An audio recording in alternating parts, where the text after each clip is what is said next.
Shalom. Selamat kita bertemu kembali dalam kasih Tuhan. Malam hari ini saya akan menyampaikan firman Tuhan mengenai nubuatan kedatangan Tuhan pada kali yang kedua. Mari kita berdoa sebelum saya menyampaikan kebenaran dalam Alkitab ini.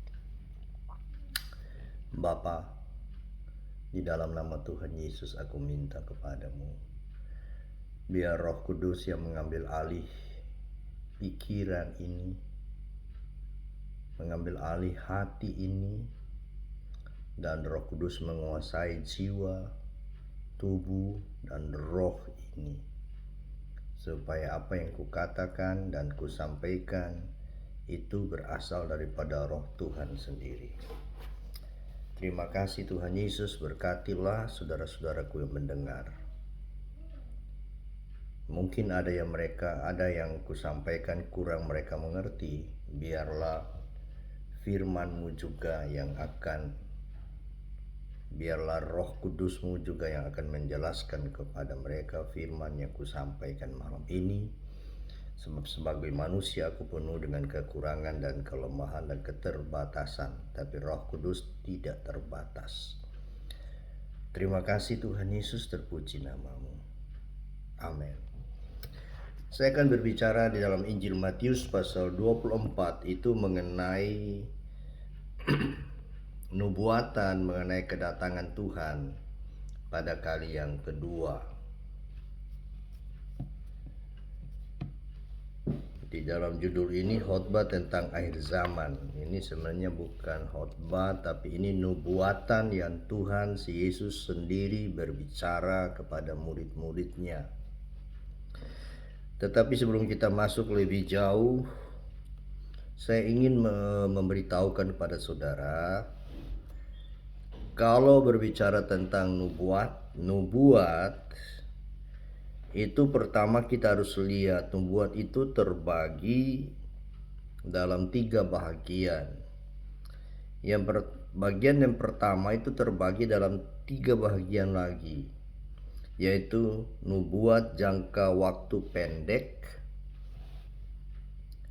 jangka waktu menengah, dan jangka waktu panjang.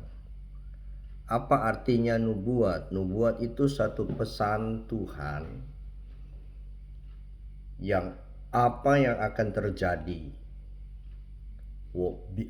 dalam waktu pendek ataupun menengah ataupun panjang. Jadi nubuat adalah pesan Tuhan tentang sesuatu yang akan terjadi. Nah, itu dibagi 3 dalam waktu pendek, menengah, maupun panjang. Kemudian nubuat itu juga harus kita pelajari. Nubuat itu ditujukan kepada siapa? Jadi nubuat itu tidak ditujukan,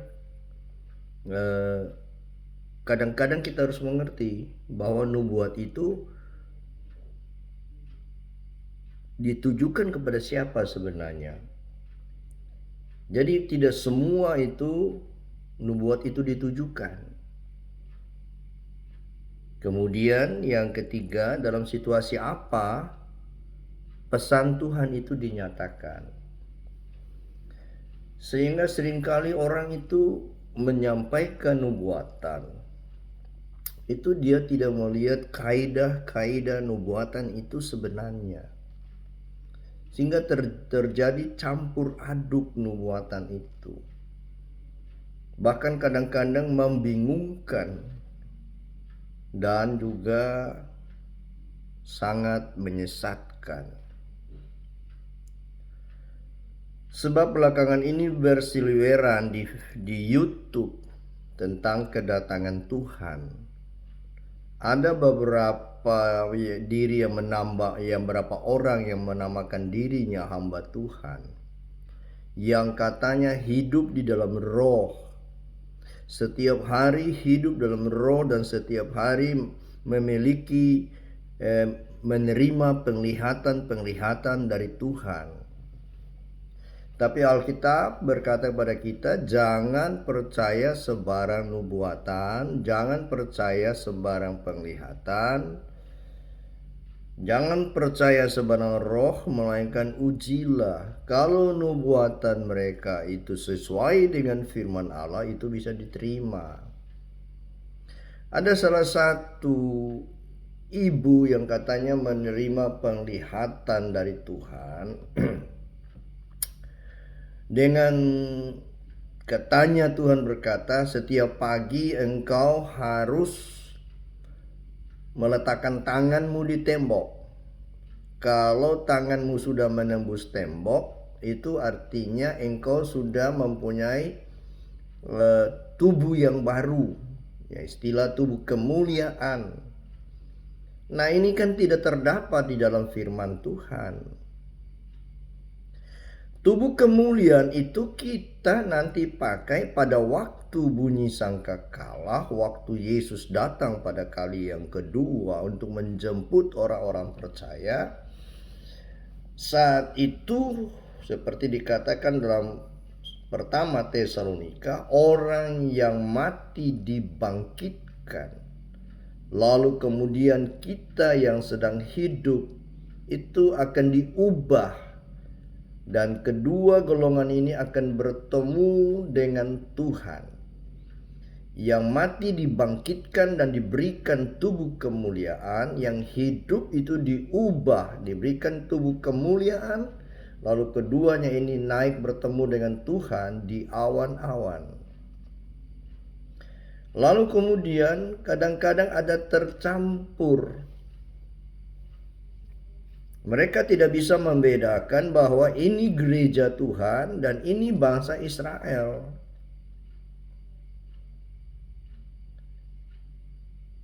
Gereja Tuhan itu terdiri dari bangsa-bangsa kafir yang menerima Tuhan Yesus sebagai Tuhan dan Juru Selamat.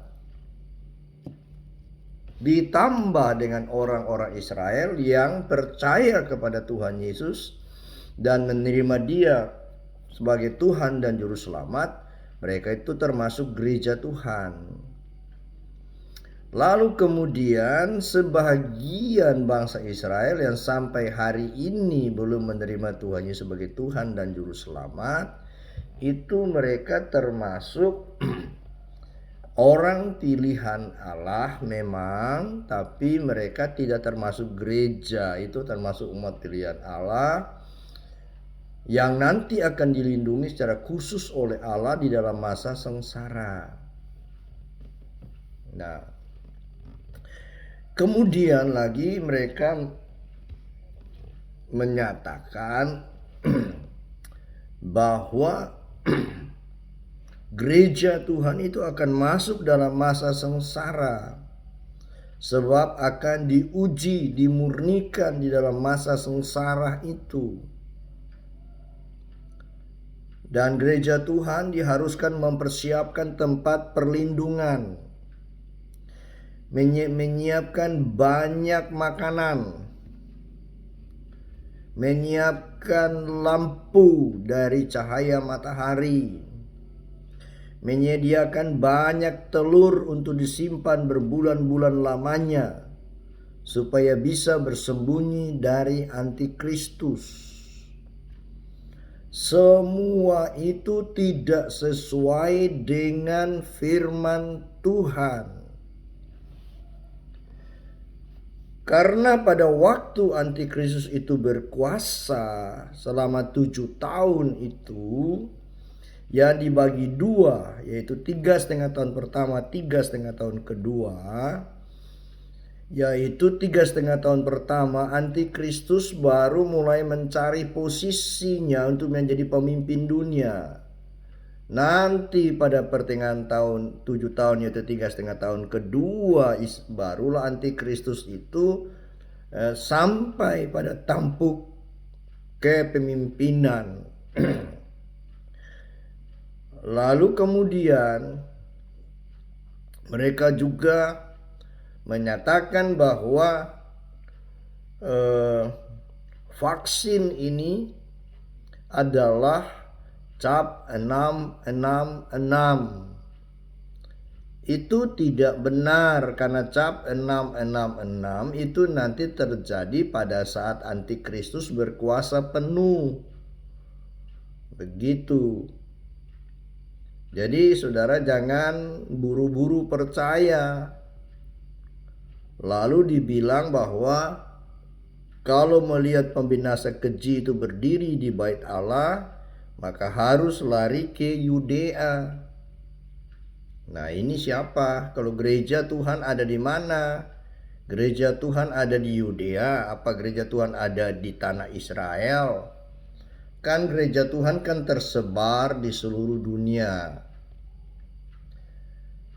Alkitab dengan jelas berkata dalam kitab Nabi Daniel pasal 9 ayat 24 sampai 26 bahwa bahwa Allah berjanji kepada bangsa Israel untuk memulihkan semua keadaan bangsa Israel dari fisik sampai rohani. Itu 70 kali 7 masa. 70 kali 7 tahun.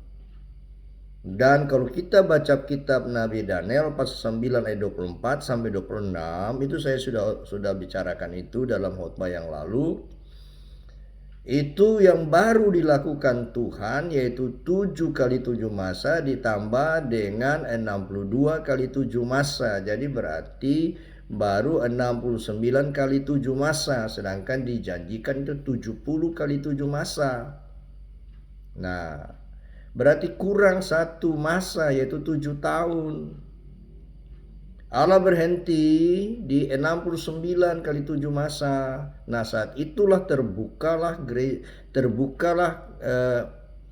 masa anugerah, yaitu gereja Tuhan. Pada hari Pentakosta, masa anugerah Tuhan itu terjadi, terbentuklah gereja Tuhan.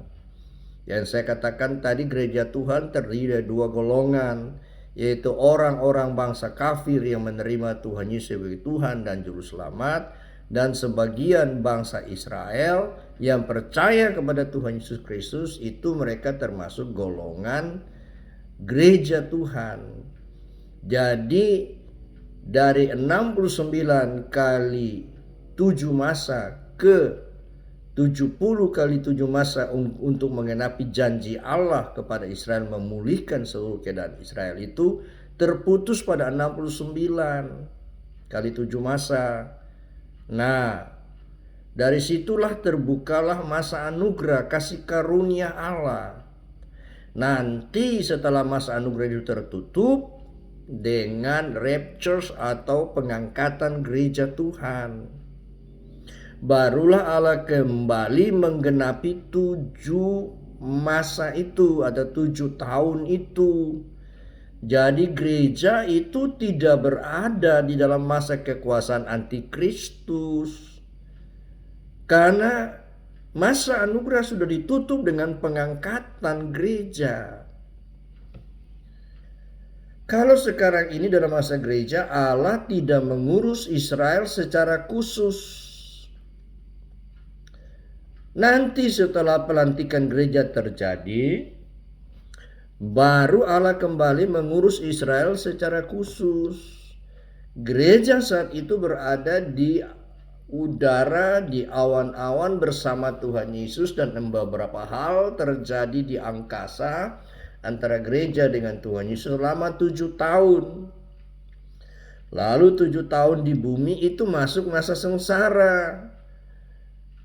Ya, siapa yang masuk masa sengsara? Yaitu bangsa Israel secara jasmani yang sampai hari ini belum terima Tuhan Yesus sebagai Tuhan dan Juru Selamat, dan juga sebagian gereja Tuhan yang tertinggal, gereja Tuhan yang tidak mau bertobat, gereja Tuhan yang masih hidup dalam kehidupan duniawi. Mereka itu akan tertinggal. Mereka itu akan berhadapan dengan antikristus dan berhadapan dengan angka 666. Itu mereka tidak bisa berjual beli, mereka akan mengalami kesulitan. Tetapi sekalipun demikian, masih diberikan kesempatan mereka itu bisa selamat, hanya lewat pengorbanan jiwa mereka. Dengan kata lain, mereka akan mengalami mati syahid.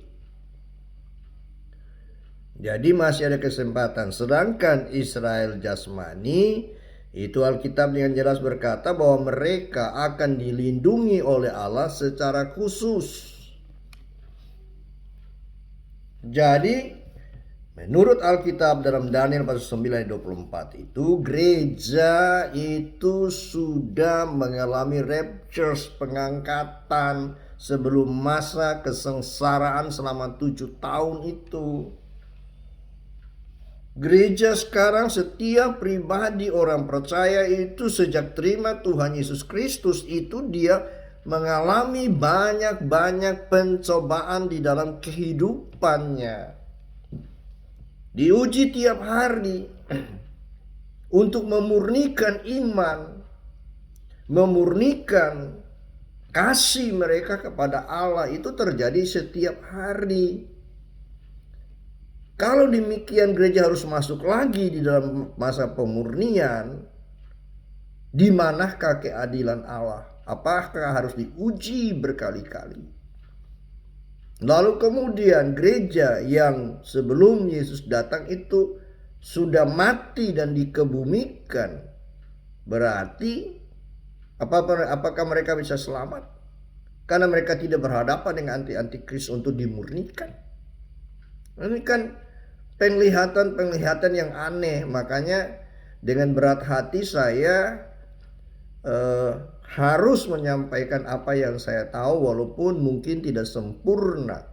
Mungkin ada hamba-hamba Tuhan lain yang lebih mengetahui, yang nanti akan menyempurnakan apa yang saya bicarakan malam hari ini. Karena saya hamba Tuhan, ya hamba Tuhan di desa saja, bukan hamba Tuhan di kota besar, penuh dengan segala keterbatasan.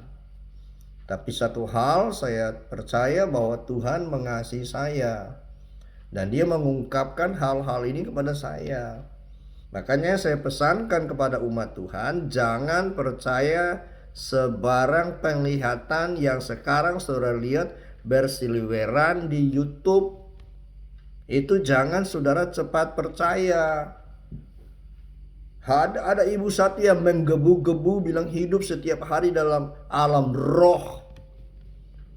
Dan dia menyatakan begini dan harus menyediakan persediaan makanan dan sebagainya. Ada juga seorang pria yang berkata bahwa dia ke Afrika untuk menyediakan satu bunker besar, tempat penyimpanan dalam tanah. Dan di sana dia sudah sediakan makanan kering dan sebagainya. Semua ajaran itu saudara lihat dalam firman Allah tidak akan ditemukan kebenarannya. Nah, mari kita lihat Injil Matius. Kita lihat tentang nubuatan yang sudah diberitahukan oleh Tuhan Yesus, apa yang harus terjadi. Cuma mungkin ada pewahyuan baru yang khusus ditujukan pada seseorang. Dan itu pun harus dibandingkan dengan Alkitab. Karena Alkitab ada firman Allah yang sudah ditulis, yang tidak bisa lagi ditambah atau dikurangi. Nah, kalau ada penglihatan dan pewahyuan baru, itu adalah berasal atau sekehendak Allah, tapi juga ada dari iblis. Makanya saudara harus uji baik-baik, mana kehendak Allah, mana kehendak iblis, mana dari Allah, mana dari iblis, saudaraku. Sebab menjelang hari kedatangan Tuhan pada kali yang kedua, ini iblis akan berusaha mati-matian, karena dia tahu masa penghukuman kekal akan berlangsung bagi dia tidak lama lagi. Maka dia berusaha menyesatkan sebanyak mungkin orang yang percaya pada Tuhan Yesus untuk menjadi pengikutnya. Dan memang Alkitab berkata, ada banyak orang yang akan mengikuti iblis, yaitu orang Kristen. Orang Kristen banyak yang akan menjadi pengikut iblis. Dan hari ini, malam ini saya baru pulang dari pelayanan saya untuk mendoakan orang-orang sakit.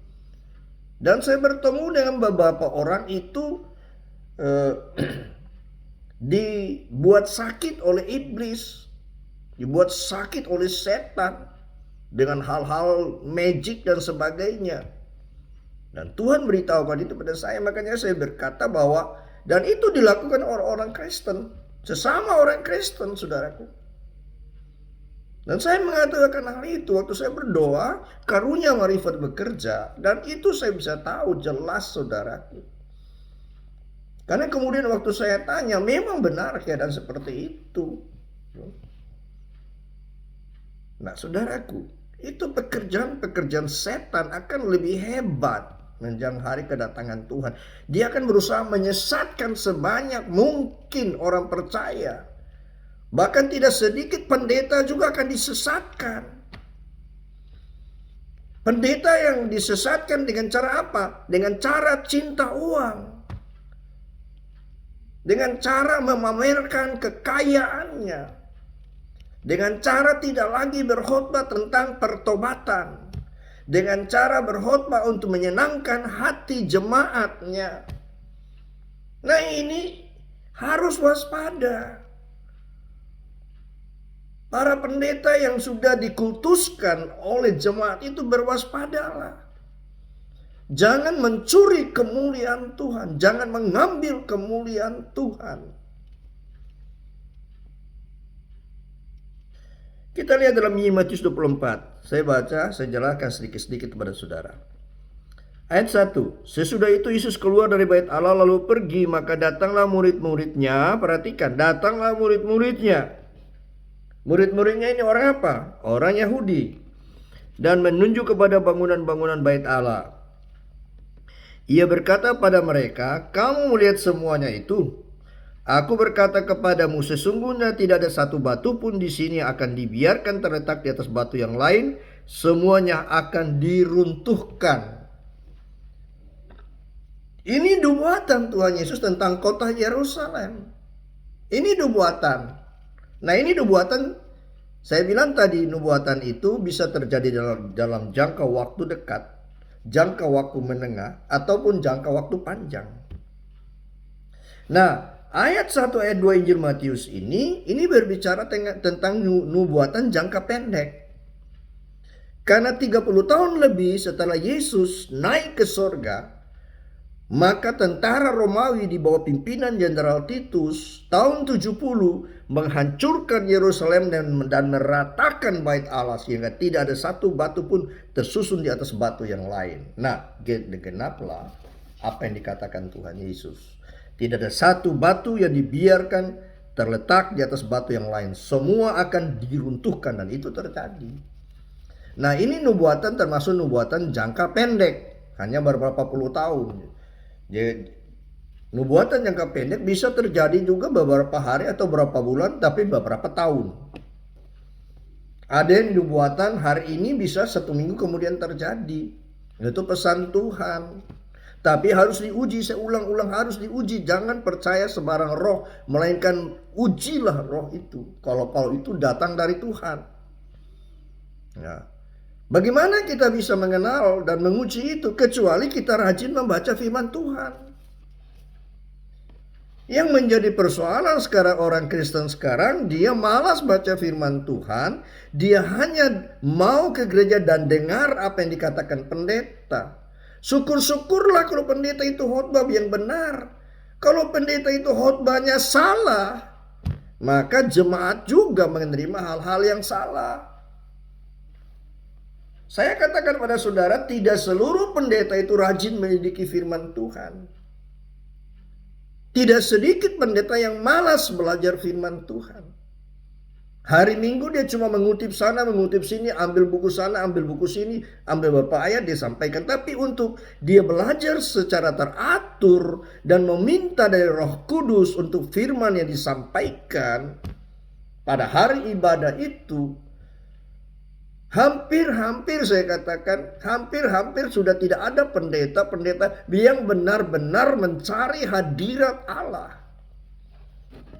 Itu sebabnya saudara melihat dalam gereja sudah tidak lagi ada urapan. Sebagian besar gereja tidak ada lagi urapan. Yang saya maksudkan di sini urapan bukan urapan saudara melompat-lompat, menari-nari, berbahasa lidah. Itu memang baik. Tetapi bahasa roh, bahasa lidah itu membuka pintu untuk kita menerima urapan dan karunia-karunia roh, sehingga banyak mujizat bisa terjadi dalam pelayanan kita. Saudara akan berkata, apakah saya bisa melakukan? Iya, karena Tuhan bersama dengan saya. Banyak orang yang saya doakan mengalami mujizat, mengalami kesembuhan. Setan-setan diusir, ya, ada bukti. Kenapa bisa terjadi? Sebab kita melekat dengan Tuhan, bergaul dengan Tuhan, melayani Tuhan, melayani pekerjaan Tuhan itu beda.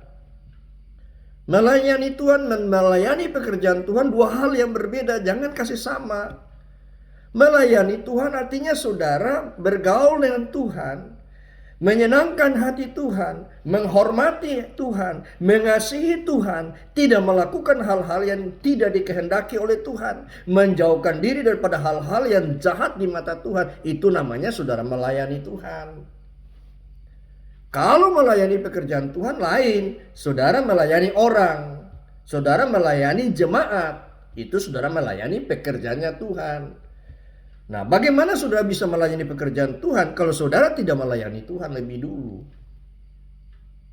Saudara harus menghormati Tuhan, mengasihi Tuhan, sehingga Tuhan melengkapi saudara untuk melayani umatnya. Hati-hati saya katakan. Jemaat itu milik Tuhan Yesus yang sudah ditebus oleh darah Yesus Kristus. Jangan engkau pendeta memanfaatkan jemaat untuk kepentingan pribadi saudara. Saya terpaksa keras malam ini, saudaraku. Karena saya melihat banyak sekali terjadi seperti itu sekarang ini.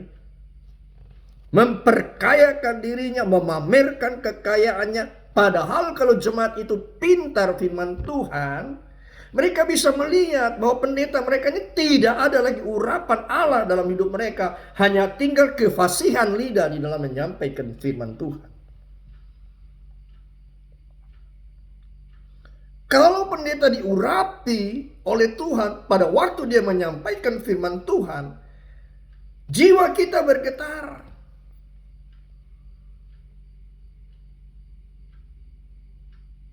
Dan kita bisa menangis karena diteguran atas kesalahan kita. Nah, kita kembali saudaraku. Saya tidak tahu kenapa Roh Kudus membawa saya ke dalam hal ini. Jadi yang pertama kita lihat bahwa yang dinubuat oleh Tuhan Yesus di dalam Injil Matius 24 ayat 1 dan 2 itu terjadi dalam jangka waktu pendek. Beberapa tahun, puluh tahun saja. Kemudian ayat 3 dan 4. Ketika Yesus duduk di atas bukit Zaitun, datanglah murid-muridnya kepadanya untuk bercakap-cakap sendirian dengan dia. Kata mereka, katakanlah kepada kami bila manakah itu akan terjadi dan apakah tanda kedatanganmu dan tanda kesudahan dunia. Nah, ayat 3 dan 4 ya. Jawab Yesus pada mereka, waspadalah. Supaya jangan ada orang yang menyesatkan kamu. Nah, ada orang waspadalah supaya jangan ada orang menyesatkan kamu. Ini nubuatan, peringatan dari Tuhan Yesus kepada murid-muridnya, dan ini terjadi jangka pendek maupun jangka panjang. Waspadalah supaya jangan ada orang yang menyesatkan kamu. Itu terjadi dalam jangka pendek karena beberapa tahun setelah Yesus meninggalkan murid-muridnya, timbullah ajaran-ajaran sesat. Ada dua ajaran sesat yang besar yang terjadi pada waktu itu, yaitu ada sebagian orang yang percaya bahwa Yesus itu roh, dan Yesus yang ada dengan mereka selama 3,5 tahun itu, tubuhnya itu bukan tubuh yang sesungguhnya. Walaupun kelihatan tubuh, tapi bukan tubuh yang sesungguhnya. Nah, ini ajaran sesat. Padahal Alkitab berkata Yesus adalah manusia yang sungguh, tapi Allah yang sungguh juga. Dia dilahirkan. Tapi itu perlu pengajaran sesat untuk tidak mengakui kemanusiaan Tuhan Yesus Kristus. Ada lagi pelajaran pada zaman itu, yaitu pelajaran yang kedua yang menyesatkan, yaitu memang Yesus itu manusia, tapi Kristus ada di atasnya. Sehingga waktu dia mati, itu Kristus pergi, tinggal dia, manusianya. Ini kelihatannya, sebagian itu kelihatannya sepintas lalu itu benar. Tapi sebenarnya tidak benar juga, saudara, kalau mau meneliti dalam firman Tuhan dengan baik. Nah, itu nubuatan itu terjadi pada saat rasul-rasul masih ada. Pertanyaan, mengapa Rasul Yohanes dibiarkan hidup selama 90 tahun dan dia tidak mati syahid? Satu-satunya rasul yang tidak mati syahid yaitu Rasul Yohanes. Untuk apa dia dibiarkan hidup? Supaya satu, dia bisa menjaga kemurnian ajaran Kristus. Yang kedua, supaya dia bisa menerima pewahyuan yang tertulis dalam kitab Wahyu. Itu. Jadi ayat 3 dan 4 itu adalah nubuatan yang digenapi dalam jangka pendek, cuma juga bisa dalam jangka panjang. Karena dia bilang waspadalah supaya jangan ada orang yang menyesatkan kamu. Berarti nubuatan itu juga berlaku pada masa kita sekarang ini. Karena Alkitab berkata bahwa roh penyesat itu sudah keluar ke seluruh dunia untuk menyesatkan. Dan sekarang ini banyak pengajaran-pengajaran sesat kalau kita pelajari. Inilah sebabnya malam ini saya menekankan dengan suara agak keras. Saya tidak marah, tapi saya tekankan bahwa saudara jangan mengharapkan firman Tuhan hanya di gereja. Saudara manusia jasmani kan saudara makan 3 kali, pagi, siang, malam. Bahkan ada snack-snack lagi. Nah, kalau saudara punya tubuh rohani hanya makan seminggu sekali, lah baik kalau itu makanan benar. Kalau makanan mengandung racun, bagaimana kehidupan saudara? Saya tidak menuduh bahwa semua pendeta itu menyampaikan hal tidak benar, tapi ada sebagian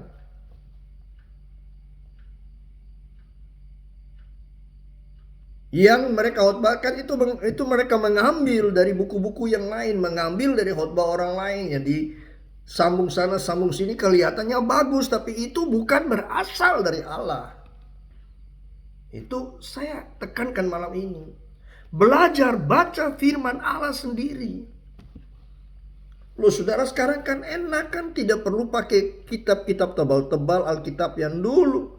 Tinggal saudara download saja Alkitab, berbagai versi, berbagai terjemahan, saudara sudah bisa membuka aplikasi Alkitab dan saudara bisa membaca itu. Tapi apa yang saudara buka?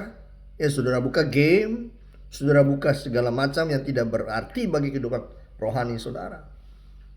Nah, saudaranya tunggu hari Minggu dengar dari khotbah, dari mimbar. Nah, itu saya katakan, syukurlah kalau hamba Tuhan itu melekat dengan Tuhan, sehingga pesan yang disampaikan hari Minggu itu betul dari Tuhan. Jangan saudara pikir bahwa penyesatan itu nanti datang dari luar. Oh tidak, saudaraku. Penyesatan itu justru datang dari dalam gereja.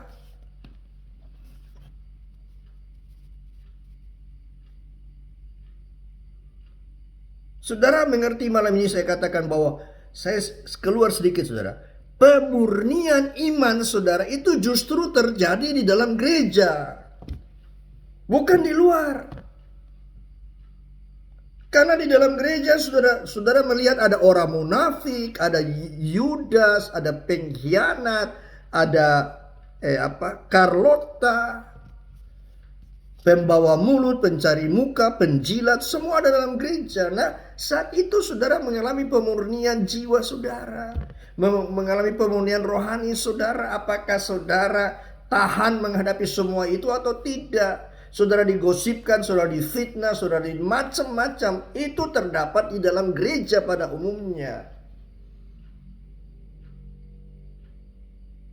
Kan masalah terjadi banyak di dalam gereja. Saya baru pulang berdoa dari orang sakit dan itu terjadi. Ada seorang pelayan dalam gereja bertentangan dengan sesama gereja dan kemudian dihantam dengan hal-hal yang jahat dari setan.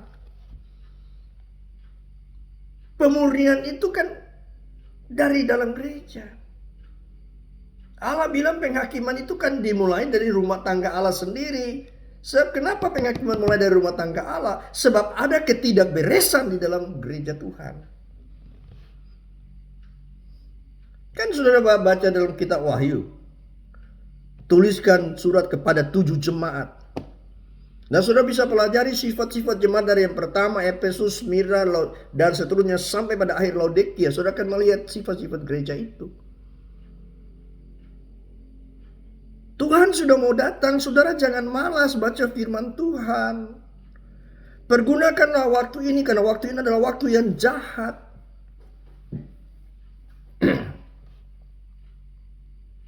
Hati-hati saudaraku. Tuhan akan menuntut dari saudara sekalian, dari saya pun akan dituntut kalau saya tidak menjalankan apa yang benar. Dan kalau saya lihat yang salah, saya tidak menegur, saya juga salah. Di dalam kitab Yehezkiel, di sana Tuhan berkata, jikalau kepada seseorang aku sudah tentukan untuk membinasakan dia karena dia berbuat dosa, dan engkau tidak melihatnya, ia mati di dalam dosanya, tapi ia mati dalam hukumannya, tapi dosanya kutanggungkan kepadamu. Jadi kalau kita lihat yang salah, kita tegur, ya tidak tegur, ya dia mati dalam kesalahannya, tapi kita yang menanggung akibatnya. Maka saya tidak mau pusing saudara mengatakan apa kepada saya. Yang penting saya sampaikan supaya saya tidak menanggung darah saudara. Saudara berkata saya orang berdosa. Benar, saya orang berdosa. Karena tidak ada seorang pun yang sempurna di dunia ini. Tapi saya katakan pada saudara, saya percaya 100%. Dosa saya sudah diampuni dan dibasuh oleh darah Yesus Kristus. Karena tanda-tanda dari Tuhan mengampuni saya itu terlalu jelas dalam kehidupan saya. Makanya saya tidak mau pusing tentang apa yang saudara katakan, nilai tentang saya. Silakan.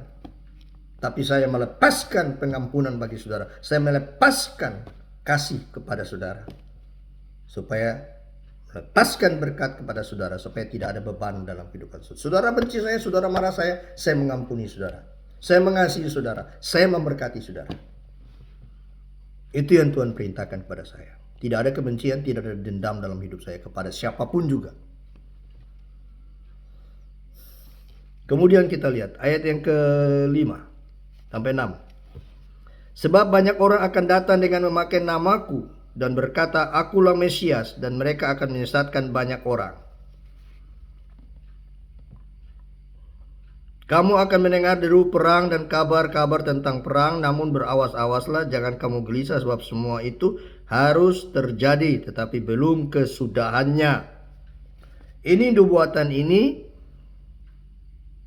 sifatnya jangka menengah dan jangka panjang. Bisa berapa puluh tahun, bisa berapa ratus tahun, bisa juga ribuan tahun, seperti Yesus sudah dinubuatkan akan mengalahkan iblis dalam kitab Kejadian 3 ayat 15. Lalu kemudian itu berapa ribu tahun baru Yesus lahir ke dunia ini. Baru kemudian lagi dinubuatkan di dalam kitab Ulangan, itu berapa ratus tahun lagi sebelum kelahiran Tuhan Yesus, yaitu akan ada muncul seorang nabi dari antara kita seperti aku, kata Musa. Kemudian Yesaya 600 tahun sebelum Yesus lahir. Jadi itu nubuatan ada yang ribuan tahun, ada yang ratusan tahun, ada yang puluhan tahun, ada juga dalam waktu singkat. Nah, di dalam Injil Matius 24 ayat 5 dan 6 ini menengah dan panjang. Sebab banyak orang akan datang memakai namaku dan berkata, akulah Mesias, dan mereka akan menyesatkan banyak orang. Ini sudah terjadi. Ini sudah terjadi waktu di India, di beberapa negara ada orang yang menamakan dirinya Mesias dengan membawa ajaran-ajaran yang baru. Kalau saudara belajar sejarah gereja, saudara akan temukan di sana. Makanya Saya himbau kepada pendeta-pendeta dadakan, tolong belajar dengan baik. Jangan karena mentang-mentang saudara sudah ditabiskan, lalu kemudian saudara sudah menganggap diri saudara bijak dan pandai, tetapi padahal sebenarnya kosong, saudara. Saya himbau dengan penuh kerendahan hati, belajar lebih banyak, belajar lebih baik, dan bergaul intim dengan Roh Kudus supaya dia bisa membukakan rahasia-rahasia firman Tuhan. Karena sekarang ini kan banyak pendeta dadakan, asal bisa khotbah, asal ikut som 3 bulan dilantik menjadi PDP, ikut som 3 bulan dilantik jadi PDM, ikut som lagi 3 dilantik jadi PDT. Ini ya sangat berbahaya sekali yang tidak memiliki ilmu yang cukup. Ini yang menjadi persoalan, saudaraku. Kemudian kita lihat ayat 6. Ayat yang jadi tadi itu bisa terjadi dalam waktu menengah maupun panjang. Karena itu Mesias-Mesias palsu akan muncul. Berapa puluh tahun atau 100 tahun lebih yang lalu itu sudah ada.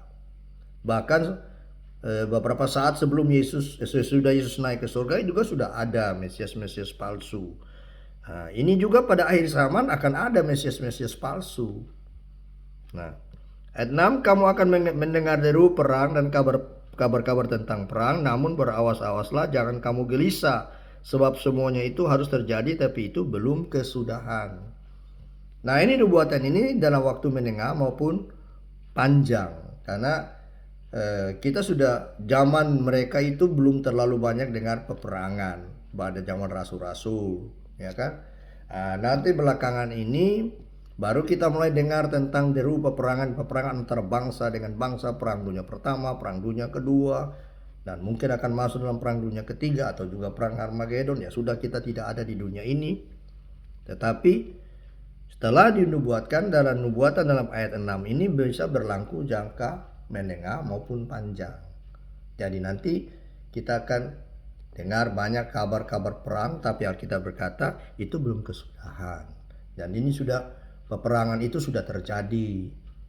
Ya, perang dunia pertama, kedua itu sudah terjadi. Di samping itu perang-perang di antara negara-negara, bangsa-bangsa dan suku-suku itu terjadi. Tapi itu belum kesudahan. Itu Tuhan sudah bicara 2000 tahun yang lewat. Nah, makanya dia termasuk nubuatan jangka menengah ataupun panjang. Sekarang ayat 7 dan 8. Sebab bangsa akan bangkit melawan bangsa dan kerajaan melawan kerajaan, akan ada kelaparan dan gempa bumi di berbagai tempat. Akan tetapi semua itu barulah permulaan penderitaan menjelang zaman baru. Nah, ini ayat 7 8 ini termasuk jangka waktu panjang penggenapannya. Bangsa akan bangkit melawan bangsa, kerajaan melawan kerajaan, akan ada kelaparan dan gempa bumi di berbagai tempat. Ini 2000 tahun yang lewat Yesus sudah menubuatkan, dan sekarang pada masa kita ini kita melihat kenyataan penggenapannya. Berarti jangka panjang nubuatan ini digenapi dalam jangka panjang, yaitu bangsa bangkit melawan bangsa yang sudah terjadi berapa waktu yang lewat. Sudah melihat ada peperangan di antara Jerman Barat, Jerman Timur, Korea Utara, Korea Selatan dan sebagainya. Ini ada ketegangan antara Rusia dengan Amerika tentang Kroasia atau apa, negara apa itu. Lalu kemudian ada kelaparan. Kelaparan kan sudah terjadi di berbagai belahan dunia. Dengan adanya COVID ini kan banyak orang yang di belahan dunia yang miskin itu terpaksa harus lockdown, dan banyak yang mati kelaparan karena tidak ada pekerjaan, tidak ada yang bisa dikerjakan. Kemudian gempa bumi, gempa bumi sudah tahu dari tahun ke tahun frekuensinya itu semakin hari makin bertambah, jumlah gempa itu makin hari makin bertambah, juga kekuatannya makin hari makin bertambah. Nah, itu sebabnya Tuhan pesan kepada saya akan terjadi satu letusan gunung berapi yang sangat besar yang akan membawa daya hancur yang luar biasa dan membawa banyak korban. Itu sudah dipesankan Tuhan pada saya. Dan saya sudah sampaikan. Gunung-gunung akan mengeluarkan air dan merendamkan kota-kota. Kemudian Tuhan akan menggoncangkan planet bumi ini, bukan dengan gempa bumi, tetapi dengan tangannya sendiri goncangkan itu, supaya manusia sadar kekuasaan Tuhan. Itu Tuhan adalah Maha Kuasa. Dan dia sudah pesan pada saya bahwa permukaan air akan naik luar biasa, dan beberapa pulau tenggelam, beberapa kota akan tenggelam. Itu entah terjadi dalam waktu setahun, 2 tahun ke depan, atau 10 tahun, tapi itu pasti terjadi. Saya yakin itu akan terjadi. Ayat 8. Akan tetapi semua itu barulah permulaan penderitaan menjelang zaman baru. Jadi baru permulaan saja. Itu. Kemudian ayat 9 sampai ayat 13. Pada waktu itu kamu akan diserahkan supaya disiksa, dan kamu akan dibunuh dan dibenci semua bangsa oleh karena namaku. Ya, ini sudah terjadi dalam zaman rasul-rasul. Mereka diserahkan, disiksa dan mati syahid, dianiaya dan sebagainya. Kamu akan dibunuh dan akan dibenci semua bangsa oleh karena namaku. Nah, hal ini terjadi pada masa rasul-rasul dan sampai pada masa gereja, dan sampai kita sekarang ini pun hal itu terjadi. Dan nubuatan ini berlaku dalam jangka waktu menengah maupun jangka waktu panjang, yaitu zaman rasul-rasul terjadi. Dan sepanjang gereja ada di bumi ini, gereja mengalami banyak aniaya, banyak yang mati syahid. Dan sampai pada kita zaman sekarang ini, kita lihat penganiayaan itu terjadi. Banyak gereja dibakar, banyak gereja ditutup. Itu khusus di Indonesia saja, belum di negara-negara yang lain. Nah, ini nubuatan ini sudah diberitahukan oleh Tuhan Yesus Kristus, dan itu digenapi sekarang. Nah, dan banyak orang akan murtad, mereka akan saling menyerahkan dan saling membenci. Ini sedang terjadi. Pada zaman dulu waktu gereja mula-mula juga sudah terjadi hal ini. Dan ini jangka waktu pendek, menengah, dan panjang nubuatan ini bisa terjadi. Ayat 10 saya baca, dan banyak orang akan murtad, mereka akan saling menyerahkan dan saling membenci. Banyak orang akan murtad. Murtad apa? Menyangkal Tuhan Yesus, meninggalkan Tuhan Yesus. Saling menyerahkan dan saling membenci. Siapa ini? Yaitu orang-orang yang tadinya dalam satu persekutuan yang erat. Orang-orang yang tadinya di dalam satu kumpulan yang erat. Tetapi karena sesuatu dan hal terjadi pergesekan, saling menyerahkan. Seperti yang saya dengar baru-baru waktu pengadilan MKC itu, ada 2 pendeta, saya tidak mau sebut gerejanya, itu menjadi saksi palsu memberatkan MKC. Nah, ini kan berarti termasuk golongan ini, saling menyerahkan dan saling membenci. Seharusnya orang yang dari luar masuk ke mengikuti Kristus itu kita harus membela, tapi karena pengecut, penakut, akhirnya menjadi saksi palsu. Sama dengan Yudas yang menjual Tuhan Yesus. Saya tidak tahu apakah sinodenya sudah mengambil sikap terhadap perilaku kedua orang itu yang sangat menggegerkan Indonesia. Sayang, saudaraku, kalau sinode tidak mengambil sikap. Apa artinya sinode? Berarti sinode sama saja kualitas rohaninya. Saya tidak mau sebut sinode apa. Kemudian ayat yang ke-11. Banyak nabi palsu akan muncul dan menyesatkan banyak orang. Nah, ini sudah ada, sejak dulu sudah ada. Jadi ini nubuatan ini sebagian sudah digenapi, tapi sebagian sementara digenapi, dan sebagian juga akan nanti digenapi. Tapi yang pasti semua akan digenapi. Tidak ada satu nubuat yang diberitahukan Tuhan Yesus tidak digenapi. Semua pasti digenapi. Maka kita tahu Yesus adalah Tuhan, penguasa alam semesta ini. Ayat 12. Dan karena makin bertambah kedurhakaan, maka kasih kebanyakan orang akan menjadi dingin. Saudara lihat banyak orang tidak lagi senang ke gereja. Kenapa? Karena di dalam gereja itu saling menyalahkan, saling iri hati, saling menjelekkan. Tidak semua gereja, tapi ada gereja tertentu. Loh, firman yang disampaikan bukan sifatnya membangun, tapi firman disampaikan itu bersifat menghakimi. Orang-orang yang berdosa itu sebenarnya harus dirangkul, bukan dihakimi. Kadang-kadang jemaat itu tidak pernah membawa satu jiwa pun pada Tuhan, tetapi dengan tingkah lakunya, dengan perkataannya, dia mengusir orang itu dari gereja. Dia tidak pernah menangkan jiwa, tapi dia justru mengusir orang dari gereja dengan perkataan dan tingkah lakunya. Demikian juga pendeta. Pendeta tidak menangkan jiwa, tapi dia mengusir jiwa dengan khotbah-khotbah yang sering menyinggung-nyinggung. Nah, ini saya bilang ini sangat berbahaya. Harus betul-betul sadar diri dan kembali kepada Tuhan.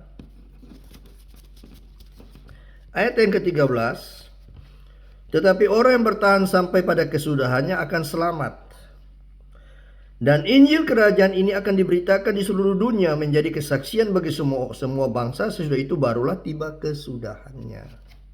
Nah, sekarang ini kan Injil sudah diberitakan sampai ke ujung dunia. Kalau dulu pergerakan Injil itu lambat karena orang harus berjalan dari satu tempat ke tempat yang lain. Zaman rasul-rasul mereka harus berjalan satu tempat ke tempat yang lain, memberitakan Injil memakan waktu bertahun-tahun. Kemudian agak lebih cepat lagi. Tapi bagi era kita sekarang ini, internet, kita bisa mempergunakan internet ini untuk memberitakan Injil ke seluruh dunia dalam waktu yang sangat relatif singkat.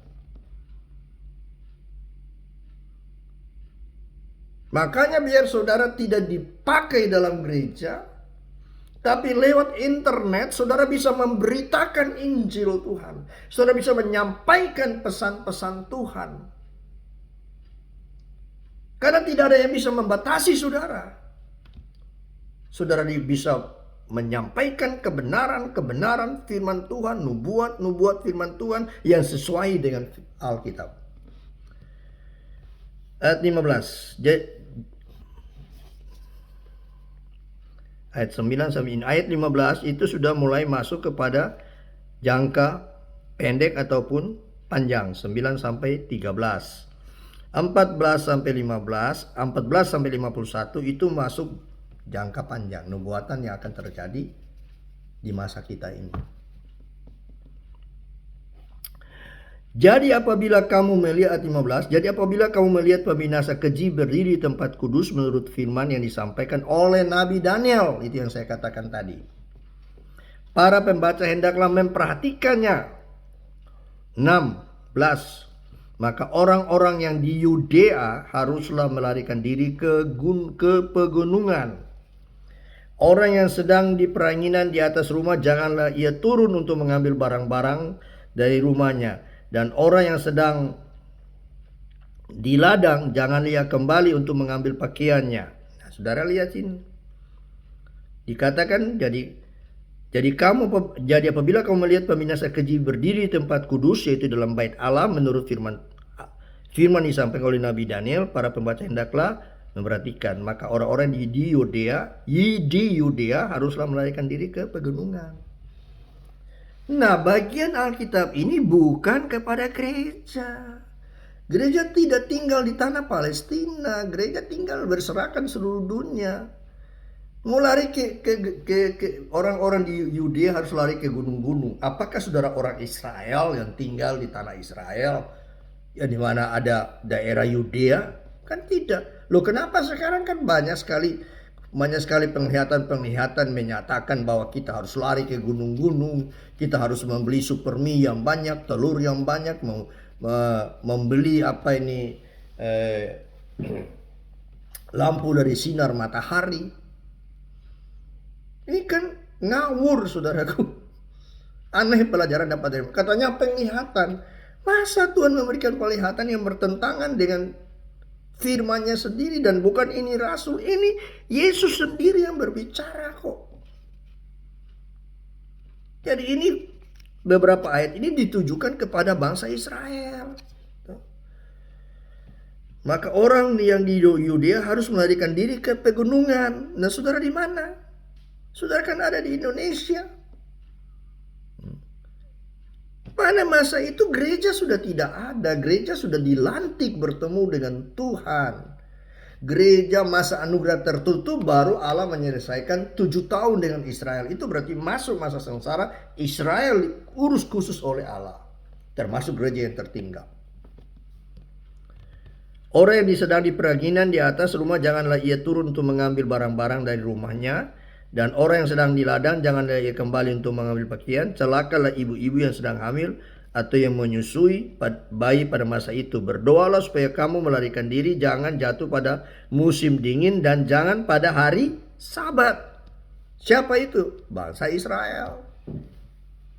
Musim dingin di mana? Indonesia ada musim dingin?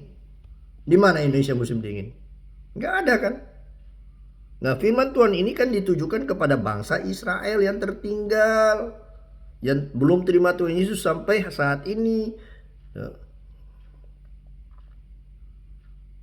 Kemudian sebab pada masa itu akan terjadi siksaan yang sangat dahsyat seperti yang belum pernah terjadi sejak awal dunia sampai sekarang, dan yang tidak akan terjadi lagi. Itu pada masa antikristus.